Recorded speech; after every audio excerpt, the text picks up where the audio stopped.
Under the shimmering glow of the Zarelli High Citadel, Jace Rennick stood awkwardly in a hall of silent alien elegance, surrounded by towering silver-armored warriors with glowing eyes and unreadable expressions. He was the only human among them, a diplomat with more charm than credentials, invited as part of Earth's first contact team with the ancient coalition species.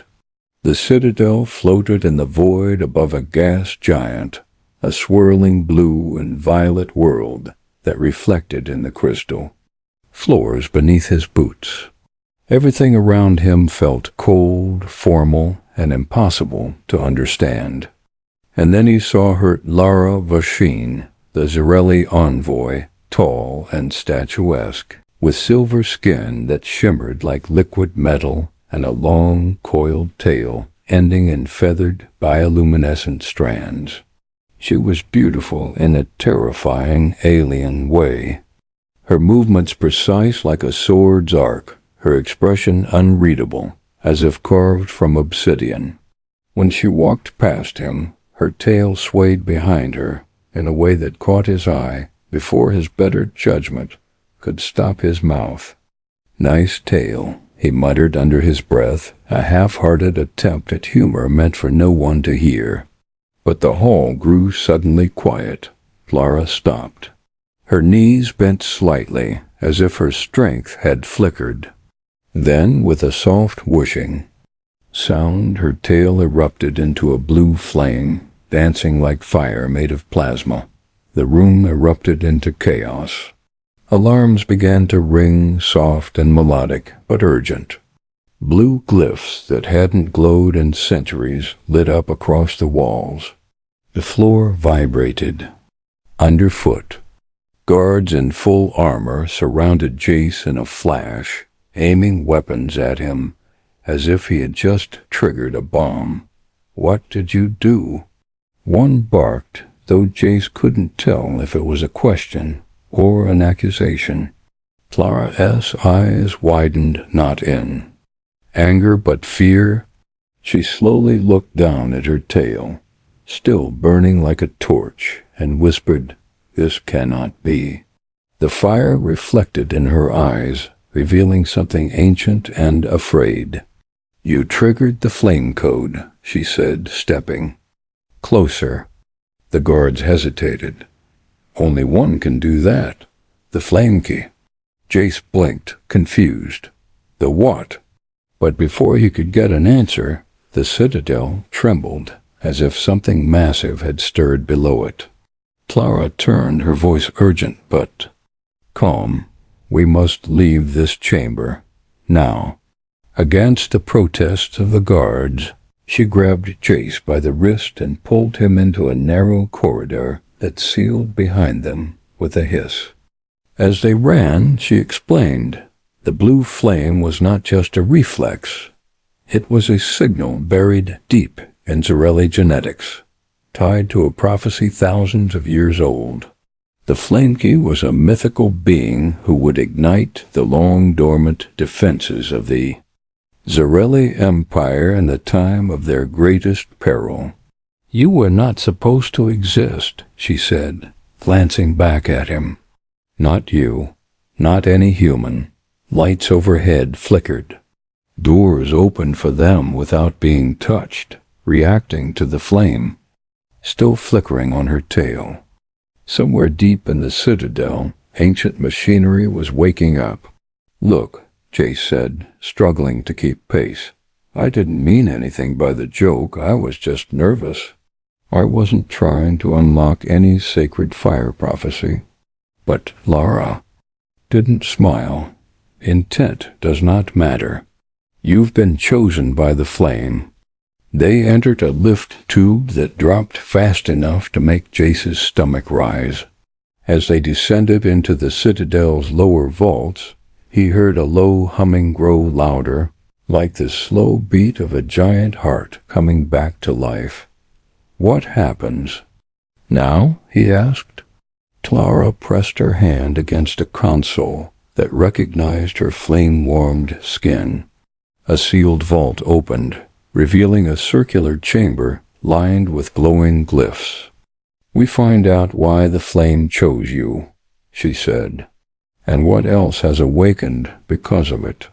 Before he could speak, the glyphs pulsed once, then again faster.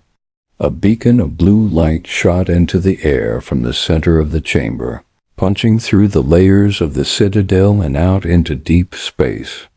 Somewhere far away, something ancient turned its gaze toward them and smiled, the vault chamber filled with a steady hum, the beacon's light still reaching skyward as Jace stood frozen in place, his heart pounding too fast for comfort, while Tara moved with focused purpose, her tail still wrapped in flickering blue flame that left trails of glowing air behind her. She touched the walls, speaking to them in her native tongue, and slowly the glyphs began to shift, rotating and folding like puzzle pieces, revealing deeper layers of ancient code that none had seen active in 1,000 years. And Jace, still trying to make sense of what he had triggered, stepped toward her and asked what exactly the flame code was, what it meant for him, a human with no idea what any of this was supposed to be. And she turned to him with eyes that no longer held scorn, only a sharp kind of fear mixed with duty. And she explained that long ago, before the Coalition even existed, the Zarelli were guardians of a force they barely understood, something older than the stars, something they called the Eternal Forge, and it had chosen its protectors through the Flame Code, a gene locked so deep in their kind that it only activated when danger beyond understanding drew near, and somehow, impossibly, it had reacted to him, a species they believed too young to ever be part of the prophecy, but the flame didn't lie. It never did, so whatever he was, whatever had happened, they couldn't ignore it now. Before Jace could respond, heavy footsteps echoed down the corridor above them, the kind that came with armor and authority, and Tara's head snapped up, her voice low as she hissed, "They have come to take you."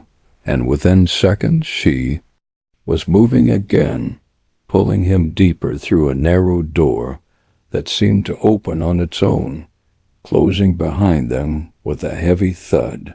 And just before it sealed completely, Jace glimpsed 3 Zarelli guards entering the chamber, weapons drawn, shouting orders he didn't understand.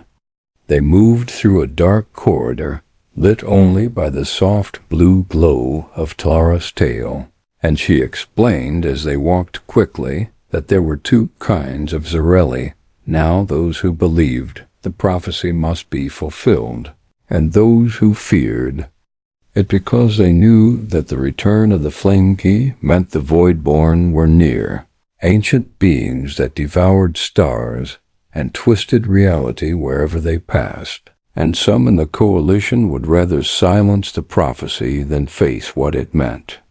They emerged into a docking bay where a sleek black transport ship hovered in idle mode.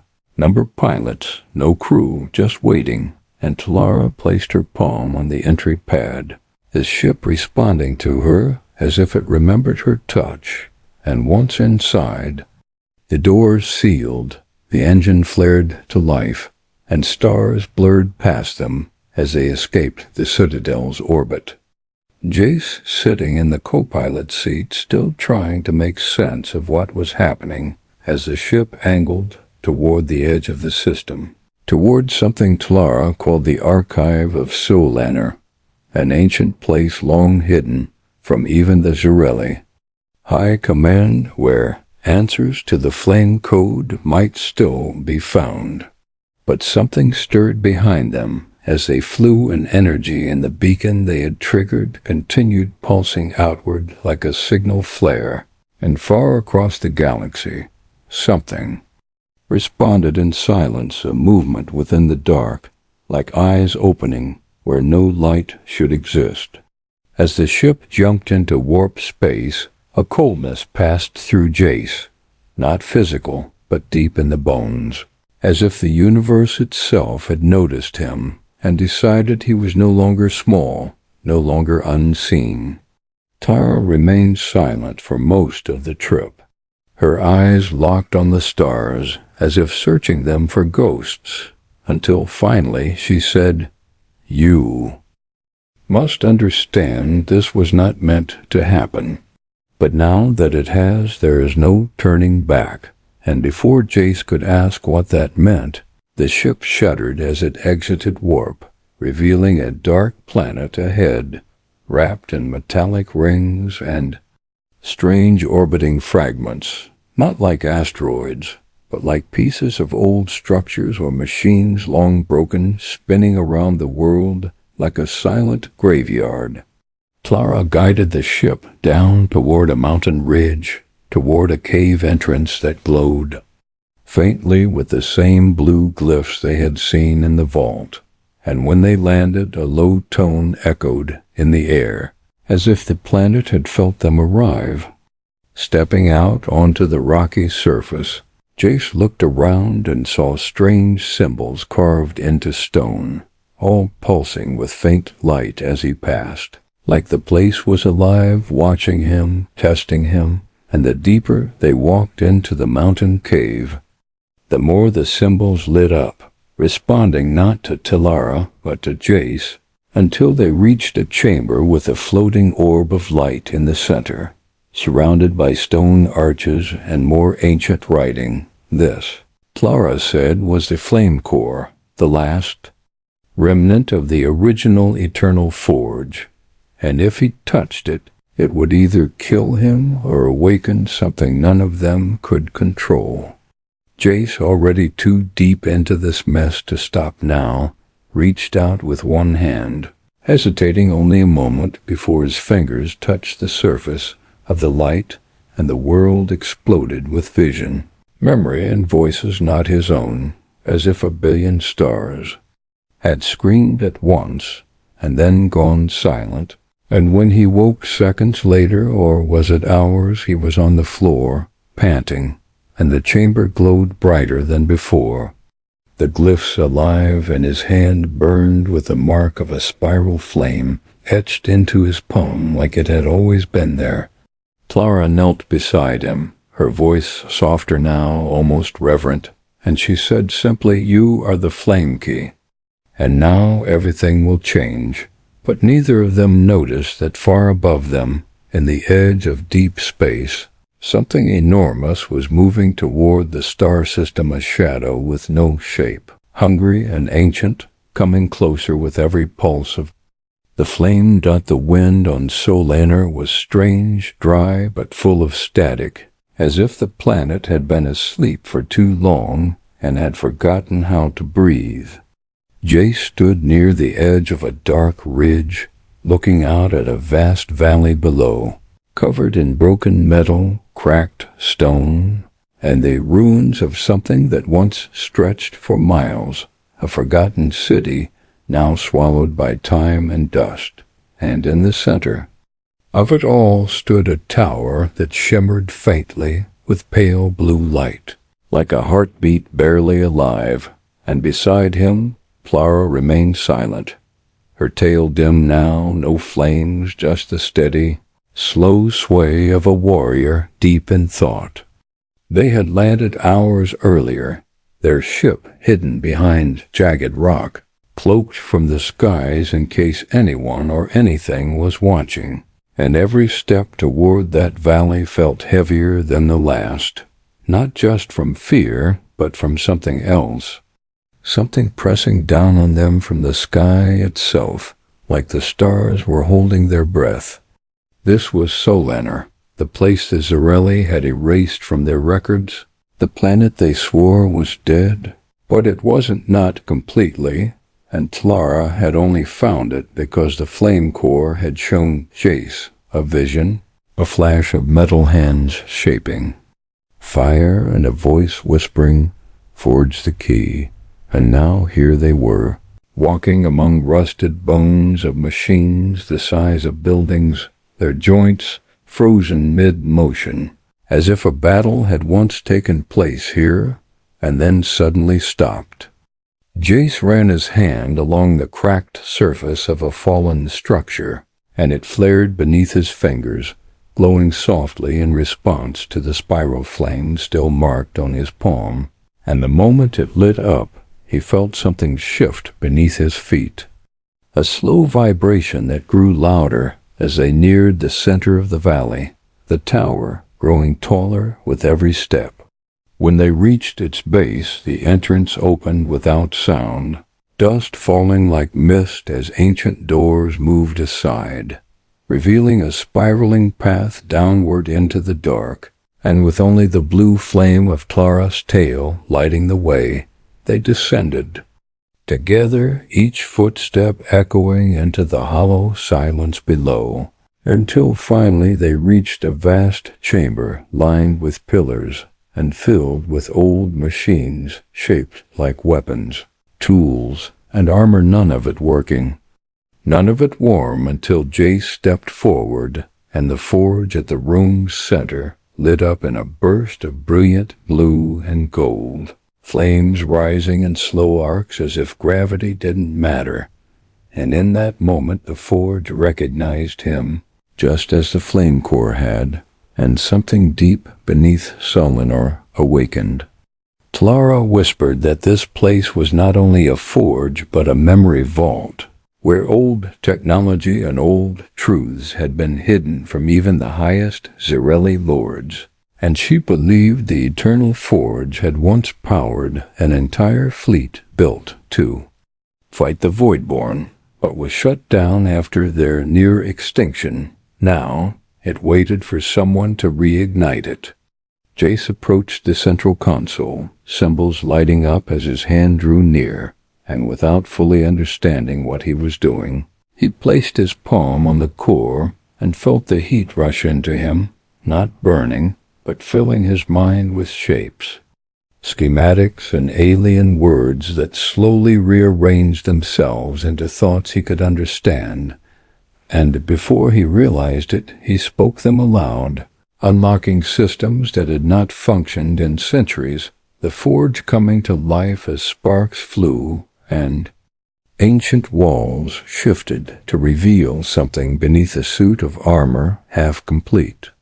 Standing inside a sealed chamber, glowing with deep red light, not built for any Zereli, but something closer to a human form, as if it had been waiting for him, and beside it a pedestal with a small, flame-shaped crystal hovering above it.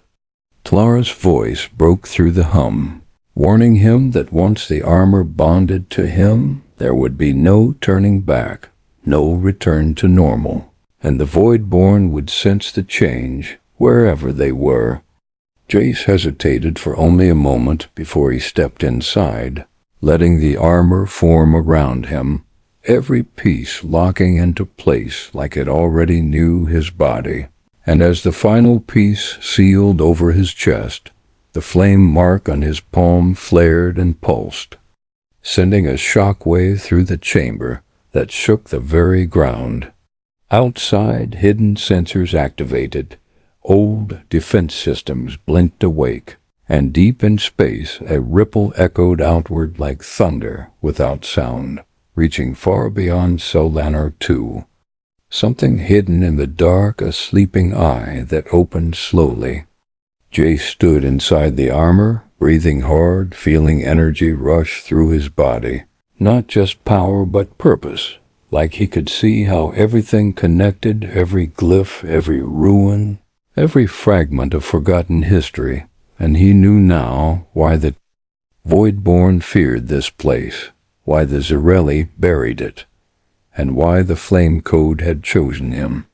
But before he could say a word, the forge's lights dimmed, and a low alarm began to sound, the walls vibrating with urgency as Tara drew her blade and said sharply, "They've found us." And moments later, the roof above the valley split open as black ships descended from the sky, marked with red sigils that didn't belong to the Coalition or the Zarelli. These were hunters, possibly mercenaries or worse, agents sent by those in power who wanted the Flame Key dead before the prophecy could spread. And as shadows fell over the forge, Jace felt the armor tighten around him, responding to his pulse, his fear, his resolve. And without thinking, he raised his hand, and a shield of fire burst outward, catching a missile in mid-air and turning it to ash, the blast echoing across the valley. Clara looked at him, eyes wide, and nodded once. They would not run any more. They would fight to protect the forge, to protect the secret. And Jace, now wearing the legacy of a forgotten war, stepped forward to meet the attackers, knowing this was only the beginning. And somewhere in the distant dark, the true enemy had begun to move. Above the shattered sky of Solanar, the blackness thickened, and the stars vanished one by one as something enormous crept into orbit, cloaked in a darkness not born of shadows but of hunger. And within the broken tower where the forge had awakened, Jace stood beside Clara, his breath fogging inside the flame-powered armor as deep booms echoed from above like the drum beats of an approaching storm. And the first wave came fast, dark ships with no engines, moving like blades through water, silent and sharp, dropping into the valley without fire or light, only the low hum of gravity collapsing beneath them. And when they touched ground, their hulls opened like breathing mouths, revealing the Voidborn. They were not like the Zarelli, not like anything that belonged to light. They were tall, thin, twisted, made of shadows wrapped in armor that bent in ways that defied shape, their faces hidden behind masks that pulsed with red veins, and their eyes, if they had any, glowed like dying stars. And as they stepped onto the ancient ground of Solinar, every glyph on the forge walls flickered in fear, as if the planet remembered the last time it had seen them. Clara raised her blade, fire curling at its edge, her voice low but steady as she whispered that these were not scouts, they were harvesters, the first claws of the real enemy, sent to test the fire before the full storm arrived. And Jace, feeling the pulse of the eternal flame in his chest, stepped forward without hesitation, lifting his hand as the armor responded to his thoughts, forming a shield that shimmered like molten glass. And when the first Voidborn charged, it moved with impossible speed, its limbs blurring, but Jace met it head-on, his strike laced with fire and force that knocked the creature back in an explosion of black mist. More followed, pouring from the ships in waves, but the forge itself began to awaken. The old machines lining the walls sparked to life, rising with slow groans like giants returning from sleep, their eyes glowing the same blue as Jace's palm. And they joined the fight, ancient protectors controlled by the forge's core. Blasts of energy lit the valley, fire clashed with shadow, and above them all, the sky split further as the true Voidborn ship revealed itself, not a vessel in the normal sense, but a floating fortress of bone and crystal, covered in spines and moving slowly like a predator that already believed it had won. Clara fought at Jace's side, her movements swift and deadly, her tail blazing with blue fire, cutting down anything that came close. But for every one they destroyed, two more took its place, and soon the forge began to tremble, not from damage but from decision, as if it sensed that it must act or fall, and it did, sending a final surge of power through Jace's armor, unlocking a second level buried deep within it. His vision blurred, systems expanded, and suddenly he could see heat, sound, energy flows. He could hear the thoughts of the machines around him, and for a second he felt the memory of those who came before him, warriors who once wore the same armor in the age of the Great Flame. Now he stood where they once fell, and he would not repeat their mistake. With a shout, he leapt high into the air, landing in the center of the enemy wave, releasing a shock wave of pure flame that lit up the valley like a second sun, and many. Voidborn fell, screaming in voices that didn't belong in this world, but even that was not enough to stop the ship above. Its underbelly opened, revealing a creature larger than anything Jace had ever imagined, not entirely real, as if its form flickered between dimensions, part physical, part thought, part nightmare. It had no name, but its presence filled every mind with dread, and Talara gasped, saying only a shade commander, as it descended slowly. Limbs long and flowing like liquid metal, its face a smooth mirror reflecting their fear, and the moment it touched the ground, all light dimmed. Even the flame in Jace's chest flickered as if unsure. It moved toward the forge, ignoring the battle, heading for the core itself, and Jace ran to intercept it, knowing that if the core was taken or broken, Solanar would fall, and with it, the last hope to stop the coming dark. He met the commanders. Attack mid-strike, his armor screaming with heat as the two forces collided. Flame against void, will against hunger, and for the first time Jace felt pain not from the hit, but from the thing's mind pressing against his own, whispering. Doubts, showing him Earth burning, his own people enslaved, stars swallowed, and everything ending in silence.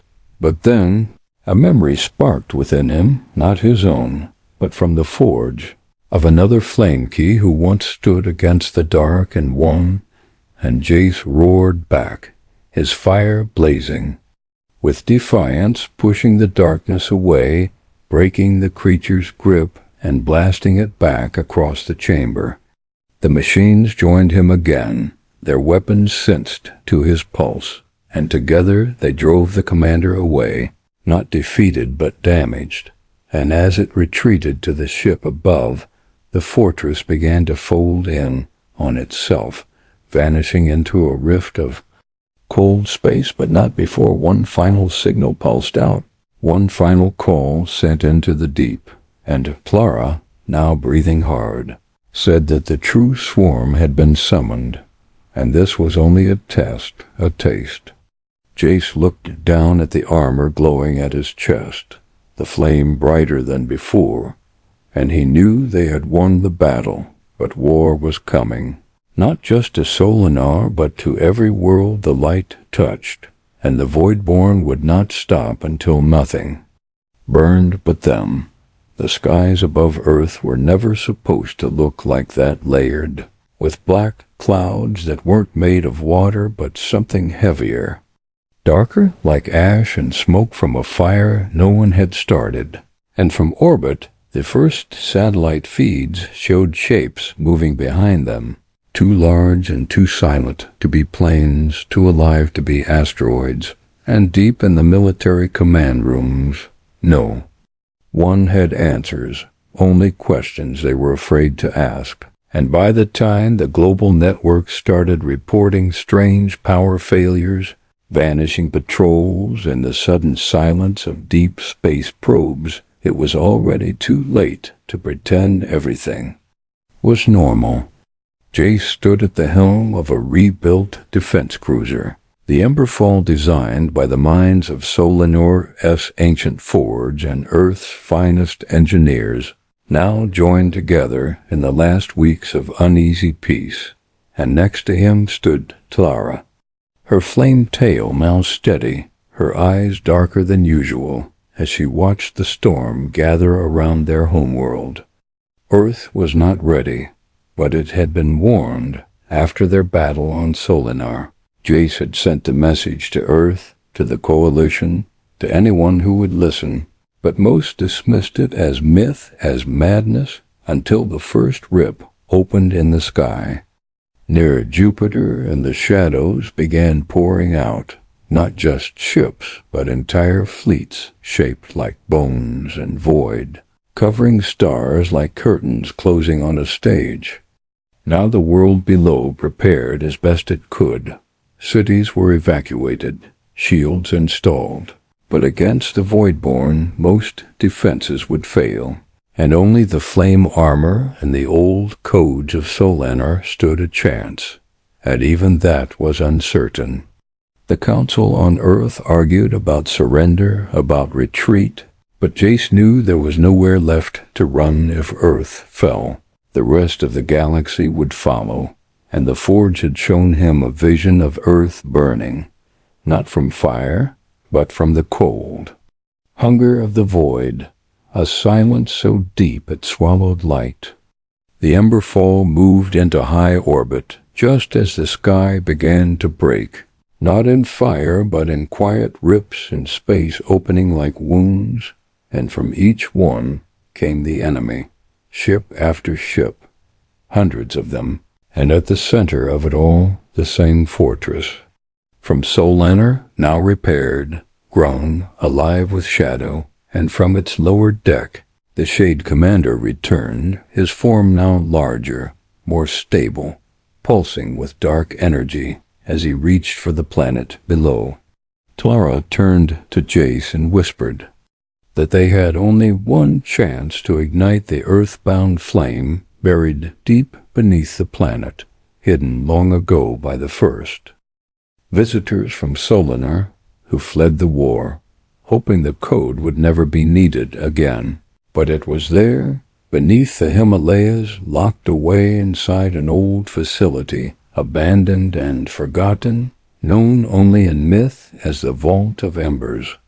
They had to reach it before the commander did, and before Earth's defenses shattered completely, so Jace led a small team and a drop ship racing through fire and thunder, while the Emberfall held the line in orbit, firing blasts of Forgeborn energy at the invading fleet, holding them back with everything it had.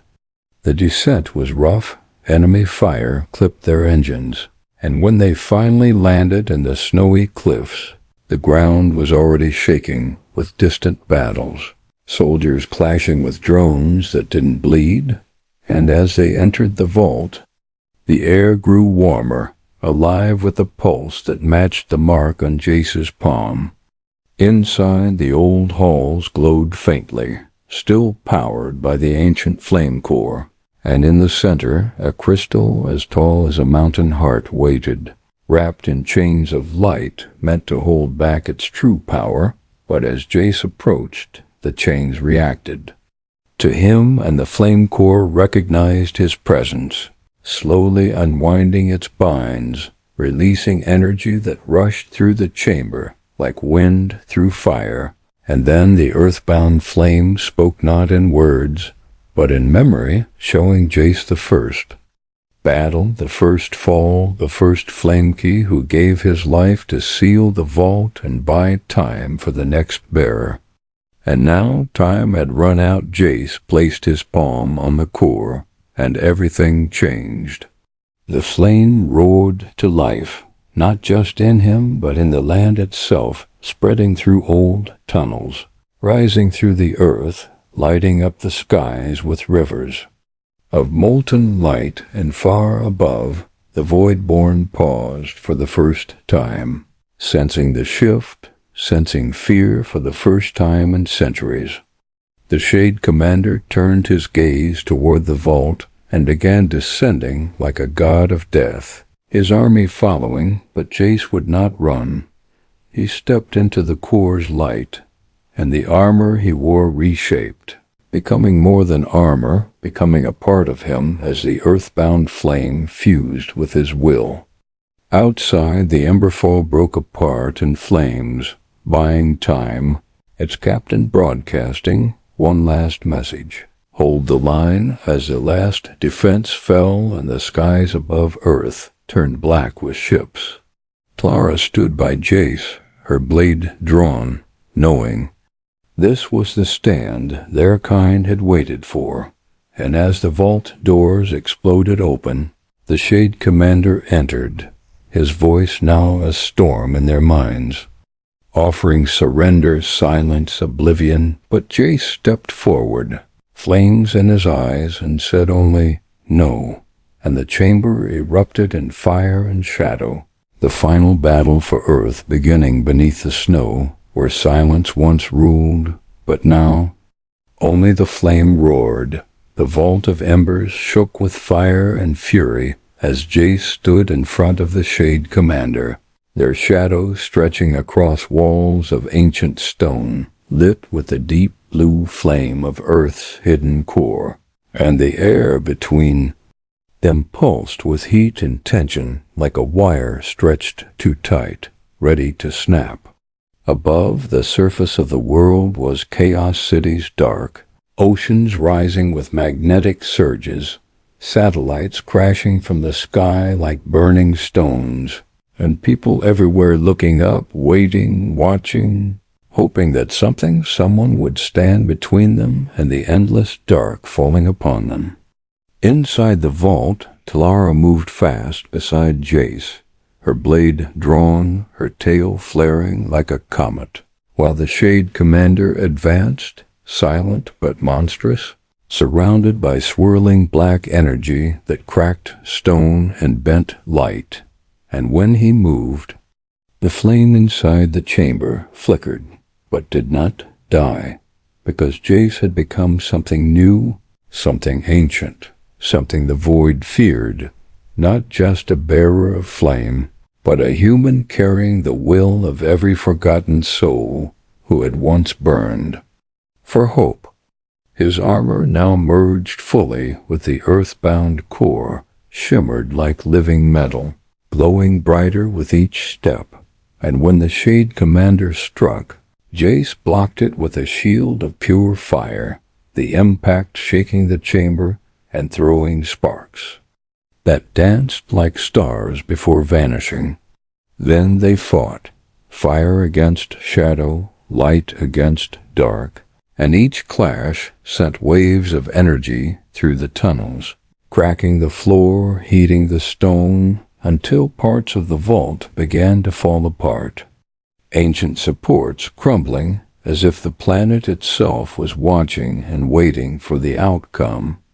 And above them, in the darkened skies, something began to change. Humans, watching from rooftops, bunkers, ships, and ruins, began to see flashes of blue light breaking through the clouds like signals, like stars returning, and from deep within themselves something stirred, something old, not magic, not science, but a will to survive, to fight, to burn brighter in the face of fear. As Jace and the Shade Commander battled, the flames spread through Earth's hidden veins, awakening old machines buried in deserts, forests, oceans, machines left behind by Solanar long ago, waiting for a signal, waiting for fire, and now they answered. One by one, flame keys across Earth awakened, not trained like Jace, not chosen, but called children, scientists, soldiers, farmers, all glowing faintly with a new energy, as if the Earth itself had decided it was not ready to die.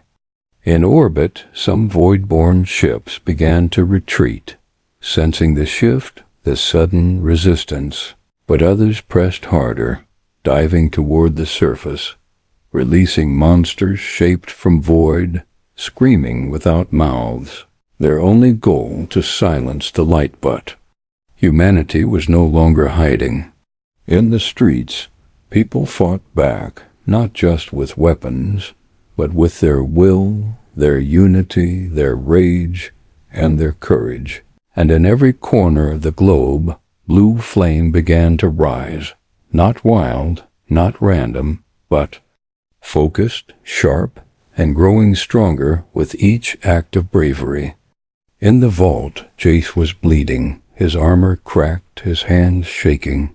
But the fire inside him would not fade, because he had seen the end once, and he had decided it wasn't enough to survive. He wanted to win, and when the Shade Commander reached out to crush his chest with one last blow, Jace smiled, reached inside his own core, and released everything, the pain, the fear. The fire in the chamber exploded in light, so bright it rose through the mountain, like a sun being born. Again, the vault collapsed in silence, the commander's scream vanishing into nothing, and Tlara pulled Jace's body from the rubble, barely alive, his skin glowing, his eyes open, smiling even in pain. And above them the clouds tore apart in rings of fire and light. Across Earth, the Voidborn began to fall, ships breaking apart mid-air, drones collapsing, shadows fading like smoke caught in sunlight, and the last of the fortress above broke into pieces, swallowed by the very stars. It tried to blot out. It was not over far away in the galaxy. The true void still waited, but Earth had survived, and more than that, Earth had awakened. And in the weeks that followed, as the dead were honored and cities rebuilt, stories of the Flamakis spread. Across every language, every age, stories of a boy who joked about a tale and instead lit a fire that saved a world. Jace healed slowly, walking again with Tlara at his side, both changed, both more than they were before, and when he stood before the United Council of Worlds, they asked him what had happened in that final blast, and he only said, humanity. Remembered how to burn, and outside the council chamber, across every corner of Earth, the blue flame still flickered small but steady, waiting, watching, ready to rise again if the darkness ever dared to return.